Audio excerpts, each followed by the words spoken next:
ഞാനിപ്പോൾ ഇരിക്കുന്നത് ഏകദേശം 200 വർഷം പഴക്കമുള്ള ഒരു ചരിത്രാവശിഷ്ടത്തിനുടെ മുന്നിലാണ്. ഇത് പണിത കാലത്ത് പണിതവൻ്റെ കൊച്ചാ പോലും വിചാരിച്ചിട്ടുണ്ടാവില്ല. 25 രൂപ ടിക്കറ്റും കൊടുത്ത് നാട്ടുകാരെ മുഴുവൻ കാണിക്കാനാണ് ഇത് പണിയുന്നത്.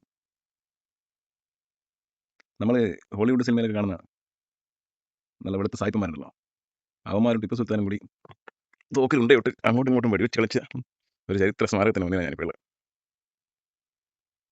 അല്ലേ? എത്ര മനുഷ്യാധ്വാനം വേണ്ടി വന്നിട്ടുണ്ടാവും ഇതുപോലൊരു കോട്ട ഒക്കെ പണിത്, അല്ലേ? അധികാരമൊക്കെ ഇങ്ങനെ കൈയടക്കി.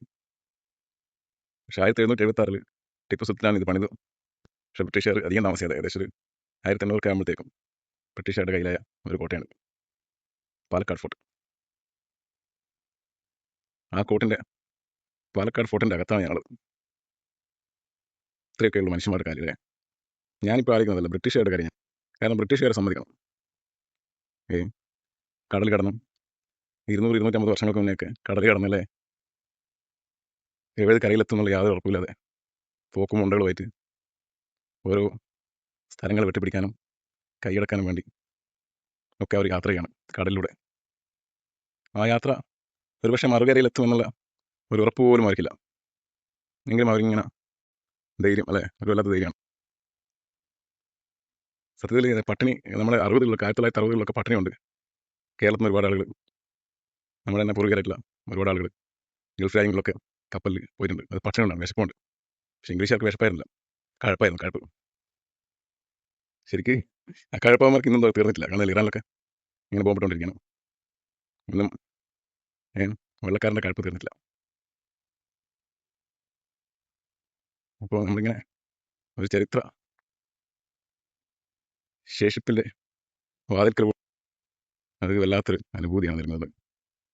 കാരണം ഒരു കാലത്ത് രാജാക്കന്മാരുടെ ശിങ്കിടികളൊക്കെ നടന്നു പോയിട്ടുള്ള വഴികളിലൂടെ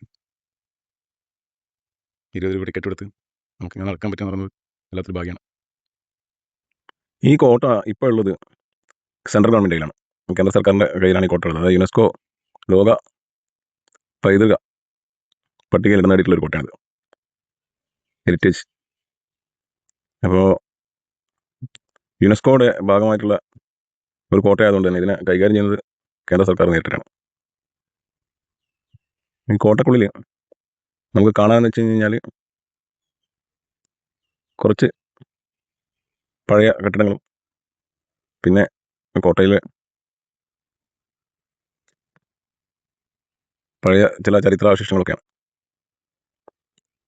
എപ്പോഴും കോട്ടയുടെ മതിലുകൾ, ചുമരുകൾക്കാണ് അതിൻ്റെ പ്രാധാന്യം. കാരണം ഒരു കോട്ട എന്ന് പറയുന്നത് പുറത്തുനിന്നുള്ള ബാഹ്യശക്തികൾക്ക് കയറാൻ പറ്റാത്ത രീതിയിൽ രാജാവിനും പരിവാരങ്ങൾക്കൊക്കെ സ്വൈര്യവിഹാരം നടത്താനുള്ള ഒരു കേന്ദ്രമാണ്. അതിനാണ് ഉയർന്ന മതിലുകളും മതിലിനോട് ചേർന്ന് ഏകദേശം ഒരു സമചതുരാകൃതിയിലാണ് ഈ കോട്ടയുള്ളത്. ആ മതിലുകളൊക്കെ ചേർന്ന് പടയാളികൾക്ക് നിലനിർപ്പിക്കാൻ വേണ്ട രീതിയിൽ വൃത്താകൃതിയൊക്കെ പണിത് വെച്ചിട്ടുള്ളതാണ്. കോട്ടക്കകത്ത് നല്ല മരങ്ങളുണ്ട്, നല്ല വലിയ മരങ്ങൾ, നിറയെ മാവൊക്കെ പൂക്കുന്ന കാലമായിട്ടും ഈ കോട്ടക്കകത്തുള്ള ഒറ്റ മാവും അങ്ങനെ വലിയ രീതിയിൽ കാഴ്ച വയ്ക്കുന്നവർ കാണില്ല. കുറച്ച് മാങ്ങയൊക്കെ ഉണ്ട്, പക്ഷെ വലിയ രീതിയിൽ ഒരു കാഴ്ച നിൽക്കില്ല. പക്ഷെ തണലുണ്ട്. ഇതിൻ്റെ അകത്ത് നമുക്ക് റിലാക്സ് ആയിരിക്കാൻ പറ്റുന്ന തണൽ ഇതിൻ്റെ അകത്തുണ്ട്. കോട്ടക്കകത്ത് കയറി വരുമ്പോൾ ഒരു ക്ഷേത്രമുണ്ട്, ഒരു ഹനുമാൻ ക്ഷേത്രം. ശരിക്ക് ടിപ്പുവിൻ്റെ ഡാഡി ഹൈദരാലിയാണ് ഈ കോട്ട നിർമ്മിച്ചെന്ന് പറയുന്നത്. ഏകദേശം അവർ സമകാലികരാണ്, രണ്ടാളും അച്ഛനും മകനും. ഏകദേശം അടുപ്പിച്ചടുപ്പിച്ച് തന്നെ യുദ്ധം ചെയ്തുകൊണ്ട് ഓരോ പ്രദേശങ്ങൾ കീഴടക്കിക്കൊണ്ടൊക്കെ മുന്നോട്ട് പോയിട്ടുള്ളതാണ്. ടിപ്പു ഭയങ്കര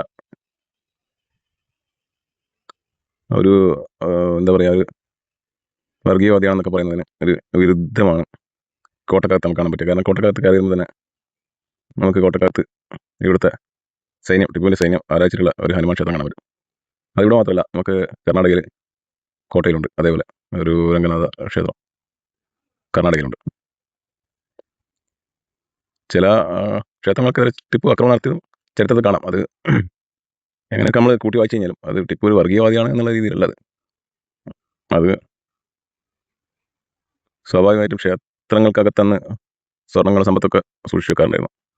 അത് കവരാൻ വേണ്ടി അക്രമം നടത്താതിരിക്കണമെന്ന് ചില ചരിത്രകാരന്മാർ പറയുന്നത്. കാരണം ടിപ്പുവിൻ്റെ കോട്ടക്കകത്ത് ക്ഷേത്രങ്ങൾ കാണാറുണ്ട്. അപ്പോൾ ടിപ്പു ഒരു വർഗീയവാദിയാണ് എന്നുള്ള അഭിപ്രായം അവിടെ നിലനിൽക്കുന്നില്ല. ഈ കോട്ടയ്ക്ക് പുറത്ത് വലിയ കിടങ്ങുകളിൽ നിറയെ വെള്ളം നിറച്ച് വെച്ചിട്ടുണ്ട്. ആ വെള്ളത്തിൽ ധാരാളം ആമകളും മീനുകളുണ്ട്.